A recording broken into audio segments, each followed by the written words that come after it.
Hi, I'm Dr. Richard Horowitz here with Family Centered Parenting. And folks like to call me Dr. H in my work as a parenting coach.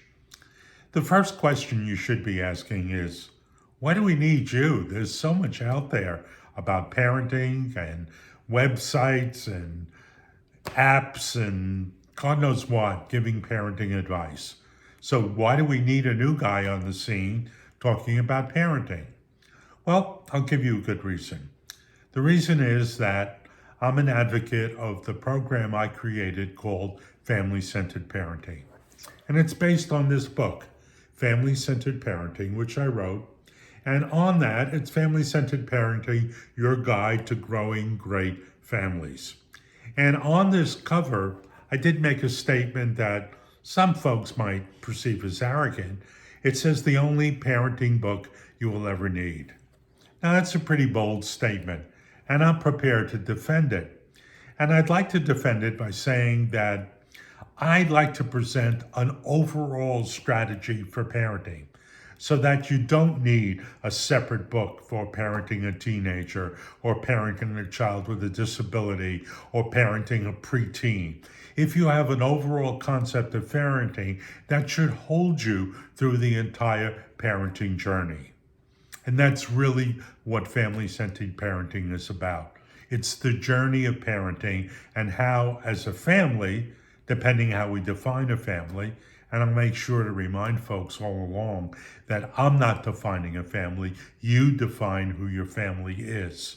So it's open to a variety of families. Single parent, blended family, the traditional male and female family, the same-sex family. It really doesn't matter. Or a grandparent raising a child or being part of a multi-generational family. The key is whatever that particular family define, how they define themselves, that's a family. So in family-centered parenting, in the book and in the program when I work with families as an individual coach, one of the things I start off with, it's necessary to have an overall philosophy of parenting. And that's one of the keys why I say we only need one parenting book. Because if we define our philosophy for ourselves as human beings and how we look at human behavior, coupled with a philosophy of parenting, then what we do every day before we make parenting decisions, we can always go back and say, is it consistent with our philosophy of parenting and our philosophy of how we want to treat human beings? So, one's philosophy of parenting is not separate and apart from one's beliefs about human nature and behavior. We have certain principles about how we think people behave and how they should behave. And these principles will find their way into our parenting practices, whether or not we consciously acknowledge them. Our most fundamental beliefs are based in our view of human nature.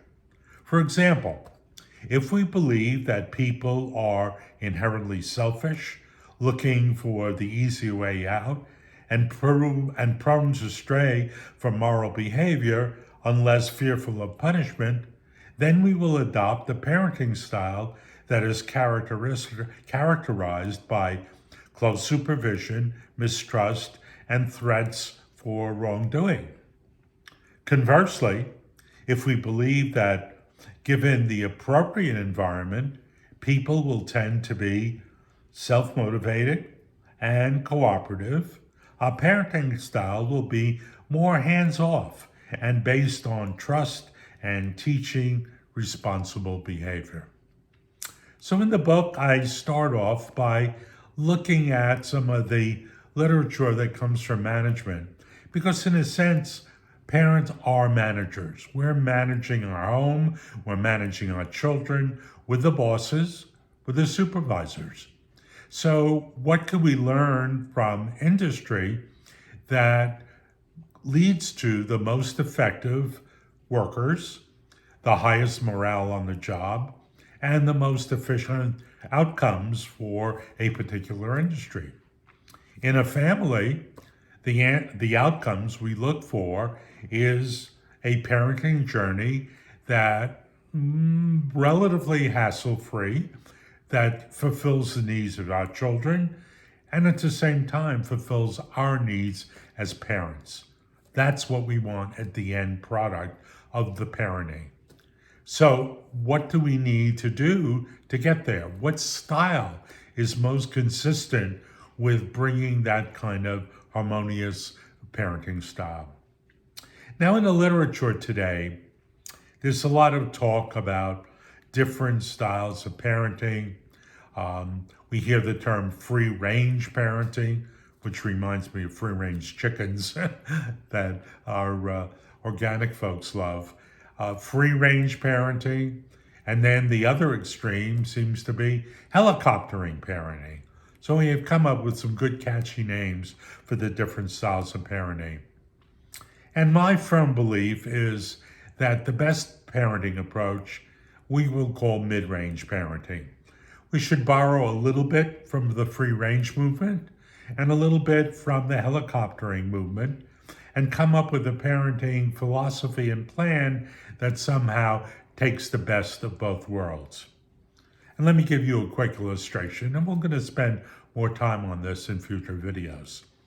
And that basically, when we talk about free range parenting, the idea is that we will let our kids develop their own view of the world, make their own choices, be out there, experience natural consequences, and basically let them do their own thing. It reminds me a little bit of my early generation of the communal hippie type parenting, where kids were given all the personal freedom to be who they wanted to be. Are there advantages to that? And certainly there are. Kids learn naturally. They experience natural consequences when things don't work out. And that's all good because in the long run, it builds what we call resilience. The ability to cope with stress, the ability to solve problems, the ability to overcome adversity. And the free range leads kids to do that. However, there's a downside. The kids are lacking structure, and we know structure is a very, very important part of children feeling safe in our world, and that's what it's so important for parents to do, is create structure. And secondly, there's a certain physical danger. When we let our kids roam freely, they might meet some things out there that may be a natural consequence, but could also be very dangerous. So do we want our kids totally out there, roaming free, doing everything on their own? No, not really. Again, we want to borrow that some freedom, natural consequences will help build resiliency, etc.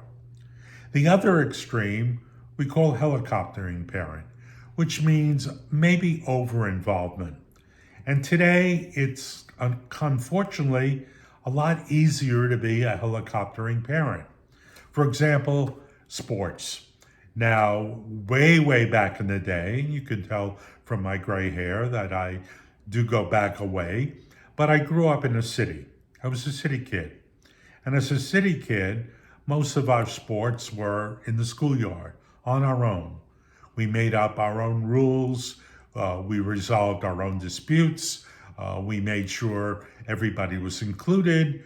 Usually maybe the inferior athlete got picked last, but they always got picked because the aim of our play activity was to have good competition that was fun and fair. But today, most of the sports activities for our children are organized, which means there's always an adult to settle disputes, to make the decisions, and our kids are not learning that. So they are constantly in view of adults monitoring their behavior. It's also become a way of supporting our kids. So parents come out for every practice, every game, no matter what age, to be there on the sidelines because they interpret that as supporting kids. Well, yes, it is nice, it is supportive, but Is it too supportive? It's a question to ask. We will talk later on. Certainly, one topic that I've talked about for many parents is when you have a child who's an elite athlete and all the demands today of how it affects family life, the sacrifices that folks make because they have a child who is an elite athlete participating in traveling teams and club teams, etc. And again, it's total involvement with the child. The child seems to never be on their own. And my worry is that our children will not learn proper resilience, being able to bounce back from adversity. And frankly, I think the data that's coming from counseling services, both in the K-12 and on the college level, how many more kids today are in distress, either through anxiety and depression.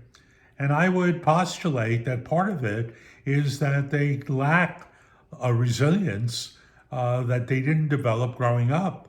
And the first time when they're out on their own, especially in college, that when they meet a challenge or something goes wrong, they're not really equipped to handling it on their own. And that to me is when helicoptering parent becomes too much.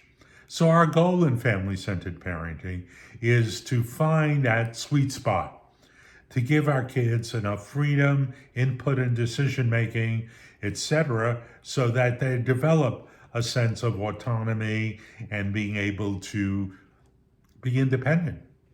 And at the same time, we want to also provide sufficient structure and overall guidance so that our children do benefit from our wisdom as adults. So we're going to leave it at that for today.